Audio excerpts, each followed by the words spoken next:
സുനിത എന്നൊരു ഭക്ത ചോദിച്ച ചോദ്യമാണ് കേട്ടോ. ദൃഷ്ടിദോഷം മാറാനായിട്ട് എന്ത് വഴിപാടാണ് ചെയ്യേണ്ടതെന്നുള്ളത്. അപ്പോൾ അതിൻ്റെ ഉത്തരം പറയുന്നതിന് മുൻപായിട്ട് എന്താണ് ദൃഷ്ടിദോഷം എന്ന് പറയാം. ഒരു മനുഷ്യൻ്റെ അസൂയയോടെയുള്ള അല്ലെങ്കിൽ നെഗറ്റീവ് എനർജി സൃഷ്ടിച്ചുകൊണ്ടുള്ള ഒരു നോട്ടം കൊണ്ട് മറ്റൊരു മനുഷ്യനോ ജീവജാലങ്ങൾക്കോ വസ്തുക്കൾക്കോ ഒക്കെ ദോഷം സംഭവിക്കുന്നതിനെയാണ് ദൃഷ്ടിദോഷം എന്ന് പറയാം.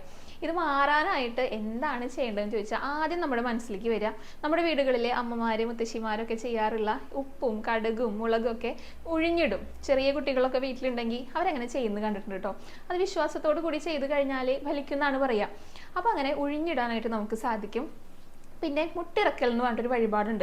ദേവീക്ഷേത്രങ്ങളിലും സുബ്രഹ്മണ്യ ക്ഷേത്രങ്ങളിലൊക്കെ വളരെ പ്രധാനമാണ്. ഈ ദോഷം പോലെയുള്ള ശത്രുദോഷങ്ങളൊക്കെ മാറിക്കിട്ടുന്നതാണ് വിശ്വാസം.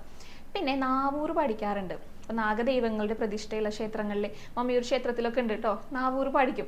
പണ്ട് കാലത്ത് നമ്മുടെ വീടുകളിലൊക്കെ വന്നിട്ട് അവർ പാടാറുണ്ട്. ഇപ്പം അതൊക്കെ വളരെ വിരളമായിട്ടേ കാണാറുള്ളൂ. നാവൂറ് പാടിച്ചു കഴിഞ്ഞാൽ ദൃഷ്ടിദോഷങ്ങൾ മാറിക്കിട്ടുന്ന പറയാം.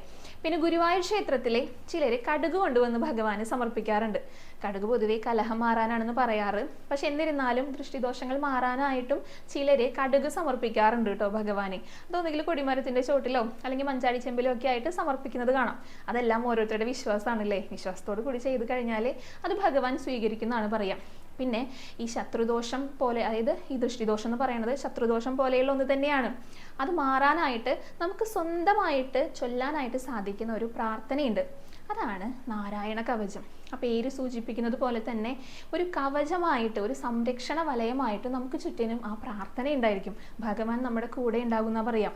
ഇപ്പോൾ ദൃഷ്ടിദോഷം മാത്രമല്ല കേട്ടോ, നമുക്ക് അകാരണമായിട്ടുള്ള പേടി ഉണ്ടാകും, അല്ലെങ്കിൽ എന്തെങ്കിലും മോശ സ്വഭാവങ്ങൾ, അപകടങ്ങൾ, ഇതിൽ നിന്നെല്ലാം സംരക്ഷിക്കാനായിട്ട് ഈ നാരായണ കവചം നമ്മളെ സഹായിക്കുന്ന പറയാം. അത് മുടങ്ങാതെ ചൊല്ലണം. ഇപ്പം നമ്മൾ പുറത്തേക്കൊക്കെ പോകുന്ന സമയത്തേ നമ്മൾ ഈ കവചം ചൊല്ലിക്കൊണ്ട് ഇറങ്ങിക്കഴിഞ്ഞാൽ നമ്മളെ എല്ലാ അപകടങ്ങളിൽ നിന്നും സംരക്ഷിക്കുന്ന ഒരു വലയമായിട്ട് ആ പ്രാർത്ഥന ഭഗവാൻ നമ്മുടെ കൂടെ ഉണ്ടാകുന്ന പറയാം.